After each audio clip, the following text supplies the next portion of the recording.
วัสดีทุกคนสำหรับวิดีโอนี้เนาะอาจจะมาแนะนำไผที่ยังบ่ฮู้ว่าซื้อ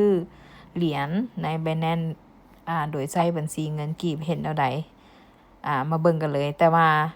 ก็ต้องมีบัญชีแล้วก็ยืนยันตัวตนให้ผ่านก่อนเด้อโอเคมาเบิ่งกันเลย ก่อนอื่นเบิดเฮาก็จะเข้าไป Binance รูปร่างหน้าตาเนาะหน้าแรกน่ารักของ Binance ก็จะเป็นประมาณนี้ หลังจากนั้นให้ทุกคนเข้ามาคำว่าเมนูเทรดเนาะบ่ให้ทุกคนเปลี่ยนเป็นภาษาอังกฤษเด้อในการใช้มันจะง่ายเนาะเทรดวันนี้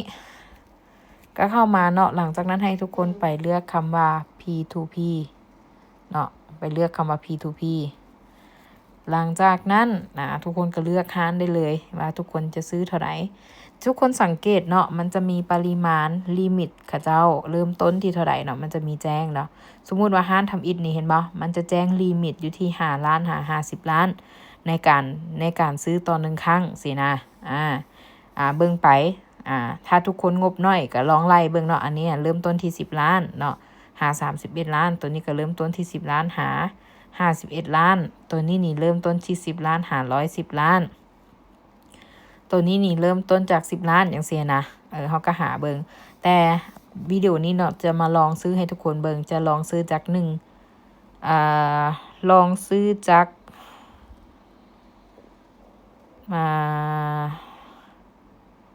เบิงเด้อสิลองซื้อจาก100,000 กีบเนาะให้ทุกคนเบิง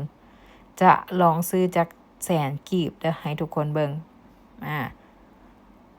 สำคัญแหละว่าจะทุนน้อยหรือทุนหลายก็สามารถซื้อได้เนาะต่างแต่ว่าทุกคนต้องเบิ่งลิมิตของกลุ่มนั้นๆที่เจ้าจะซื้อเนาะสมมุติจะซื้อ5นี้เด้อทุกคนเด้อนี่เนาะ4ลาวนี่เนาะเบิ่งเด้อเฮาเข้าไปเบิ่งก่อนว่าประวัติการเทรดของเจ้าน่ะหรือว่าการขายของเขาเจ้าเป็นจังไดก็จะเห็นประมาณนี้เนาะอันนี้เขาจะบอกรายละเอียดของเขาเจ้าว่าเป็นจังไดเฮาก็เข้ามาอ่านเบิ่งบัญชีธนาคาร Binanceต้องตรงกันบ่รับโอนผ่านบุคคลที่3ก็คือว่าซื้อที่บ่แม่นยืนยันตัวตนกับบัญชีเจ้านะคะเราจะบ่รับซื้อเลยเนาะโดน accept third party บ่รับบุคคลที่3ผ่าน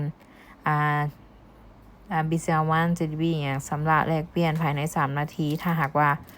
บ่ทันหรืออีหยังต่างๆนั้นหรือว่าโกงอีหยังต่างๆติดต่อเบอร์นี้เนี่ยเขาเจ้าก็ให้คอนแทคมาอย่างละเอียดเนาะขอชี้แจงให้ชัดว่าเฮาเป็นเพียงห้างแลกเปลี่ยนซื้อขายอย่างอันนี้ก็จะเป็นรายละเอียดของเขาเจ้าเนาะโอเคถ้าสมมุติว่าเฮาเห็นดีตกลงที่จะซื้อเนาะด้วยเรทเท่านี้ซึ่งว่าห้างนี่จะขายเรทอยู่ที่22,000แล้วก็20กีบเนาะต่อ1 USDT มาเบิ่งกันเฮาจะกดซื้อเลยบายมาฮอดขั้นตอนนี้เนาะมันจะแจ้งว่าเจ้าจะซื้อเป็นเงินกีบบหรือว่าจะต้องการเป็น USDT เนาะแต่เฮาก็ใส่ไปเป็นเงินกีบหรือว่าถ้าสิใส่เป็น USDT ก็ได้เนาะสมมุติว่าเฮาสิซื้อจาก5 เหรียญ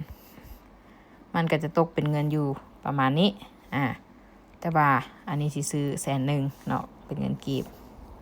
ซื้ออยู่100,000 กีบ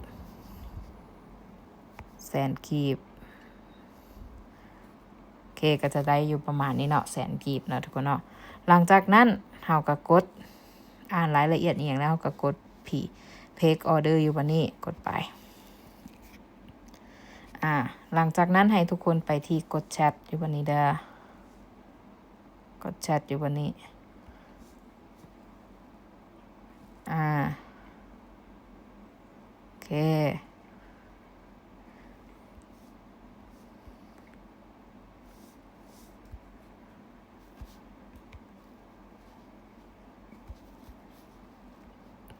เขาก็กดขอพิมพ์ขอ QR ไว้เนาะทักกับเจ้านี่ค่ะเจ้าก็จะส่ง QR มาแล้วเนาะขั้นตอนการเติมใน Binance เฮาต้องโอนเงินก่อนทุกครั้งเด้อทุกคนเด้อกดเซฟเนาะกดเซฟหูอยู่วันนี้หลังจากนั้นเฮาก็ไป BCL1 เฮามันจะมีเวลาเด้อให้ทุกคนใช้เวลากับการเติมเด้อทุกคนเด้อเฮาก็ไป BCL1 โอเคหลังจากนั้น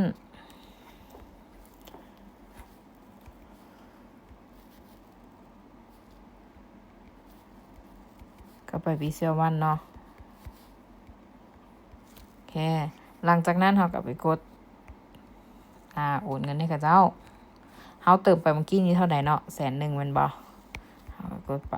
100,000หลังจากนั้นก็กดอิ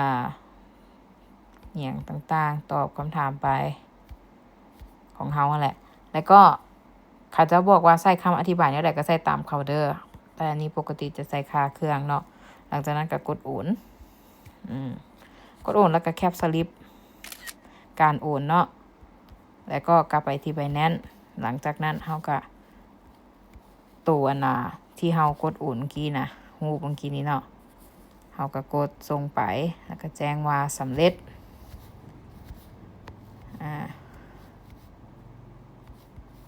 ปึ๊บ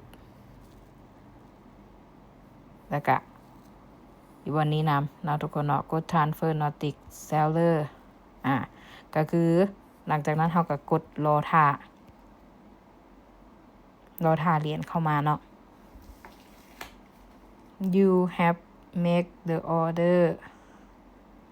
append please wait for seller to confirm and เฮาก็รอท่าฮอดขั้นตอนนี้เฮาก็รอท่าเด้อ